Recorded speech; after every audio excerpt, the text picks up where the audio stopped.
Hello, my name is Steve Seven. This is the second video in my series on spiritual alchemy.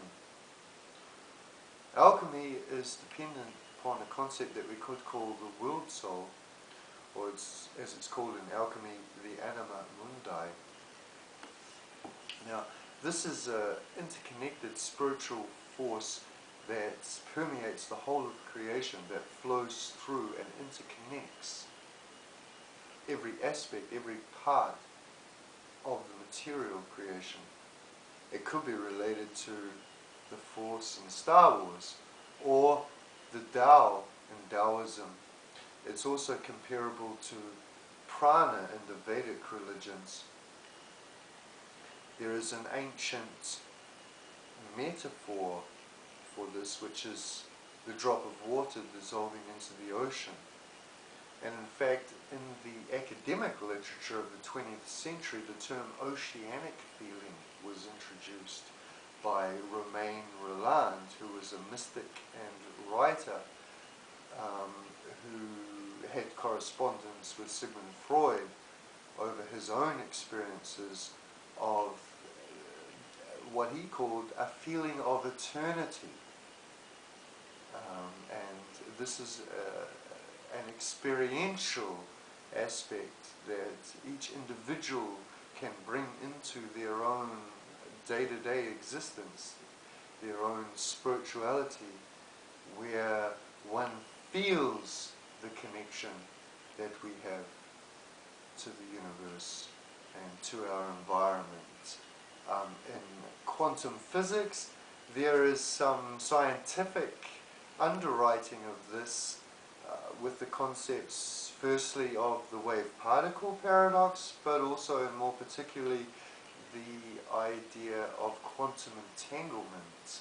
And, of course, Carl Jung was in touch with the physicists of his day and wrote about the concept of synchronicity, or acausal connecting principles, where things can happen on one side of the world from the other without a visible connection, but somehow invisibly they are affecting each other. And of course, in physics, in quantum physics, experiments have been done that are showing that this is actually very much part of our universe. Now, as I said in the first video, the first domino of spiritual alchemy is that creation is a blessing, that everything has a purpose, and that we are all interconnected. Now,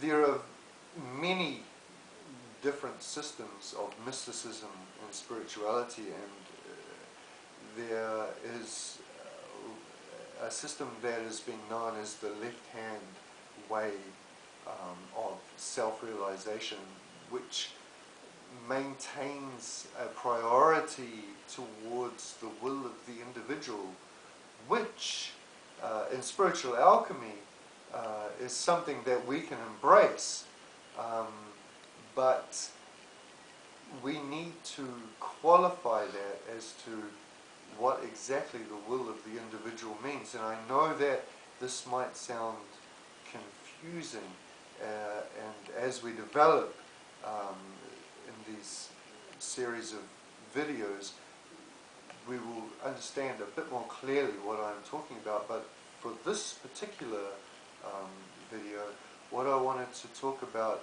was the idea of our worldview and where we are coming from is very important in the outcome of our spirituality. In other words, in neurology, for example, EEG machines have been used to monitor and to measure scientifically the effect on the brain of subjects who are undergoing meditative experiences. And there are different effects on the brain depending upon which type of meditation that the individual is using. Some forms will close down the parietal lobes at the back which is the part of the brain that is known to be very important in placing us in time and space, taking information from our ears and eyes and our other senses and locating us in time and space. It's called the parietal lobes, and people who are involved in the drop of water in the ocean type of analogy and the dissolving of themselves in their visualizations, in their meditations, it is known that these visualizations are actually closing down part of their mind, or part of their brain, I mean, so that their mind is connecting more fully with their environment, and the subject-object differentiation is to a greater or lesser degree dissolved in this process. But there are other types of meditation that have different effects on our brain, and therefore different effects on our mind. And I will put a link in this video to a study, an academic study, that gives some results of these differences.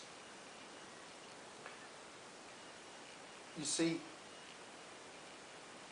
I remember when I was an undergraduate religious studies student at Victoria University, and we were discussing this idea of yogic breathing in meditation and in yoga, where it is considered by some academics that what is happening is that the subject, the meditator or the yogi, is rebreathing emitted carbon dioxide. And by doing that, they are having alternative states of consciousness. It is affecting their brain simply because the method of breathing is making them rebreathe emitted carbon dioxide, which may be part of the physical explanation. But to take that to the next step and think that you can get a soda flow sparklet that's full of carbon dioxide and puncture it with a knitting needle and then breathe the emitted carbon dioxide and you will have the same experiences as the yogi, is missing the whole point of the philosophy that underlies that yogi's meditation. In other words, that yogi is not going to their meditation as a blank slate, as someone that doesn't have a philosophy behind where they are going. Now this is a very important point, and this is actually the point of this video, is that we have our first domino in spiritual alchemy, and we must learn where these dominoes will take us in a fixed worldview of what it means to be a spiritual person, and what the morality or the worldview is dictated out in the concurrence of the flow of these dominoes. We're not just going to puncture a sparklet and breathe some carbon dioxide and have a mystical experience. You know, we're not going to just take some drugs and think we're going to get high and have, you know, an alternative state of consciousness. First of all, we're going to lay a foundation of a worldview, of a philosophy, before we energize that with the meditation and the magic, because otherwise there's no knowing where it will take us. And for the vast majority of people that do not lay a firm foundation of belief, they go in the direction of their ego. And that is not the direction of spiritual alchemy. The idea of following one's own will as far as the left hand path may bring us to self-realization with a capital S. In other words, bring us to our authentic self, or to our soul. But there is a great danger, especially for people that want to experience these mystical experiences without the necessary bedrock underneath it that stabilizes it, that directs it. there is a great danger that you will just be flowing with some placebo experiences, or some experiences that I would have to say are more concomitant with an ego constellation, rather than something that's coming from deep within in the archetype. Because the idea in spiritual alchemy is that everything is interconnected and that we are working for the whole. In other words, we are flowing with the river, and we have to understand the dynamics of that river so that we know that this is actually the river that we're flowing with, the river of that oneness, the river of the original archetype as it was laid out at the beginning, and not some of the interpolations that have been placed over it in the last centuries, or perhaps thousands of years, by the distortions that have come into the sacred texts, that have come into the teachings, that have come into science, that have come into so many people's worldviews. So, to end this video, I just want to say that we're not going to be rushing into meditations and magic and rituals and spells and all of the rest of these higher forms of experience just yet.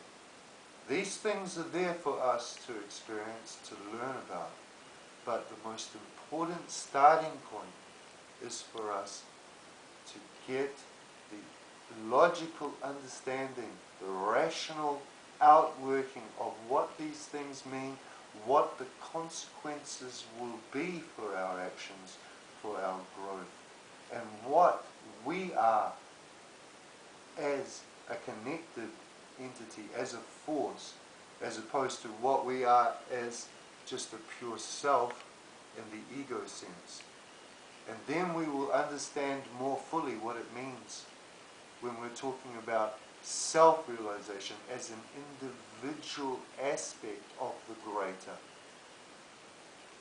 So thank you very much, and I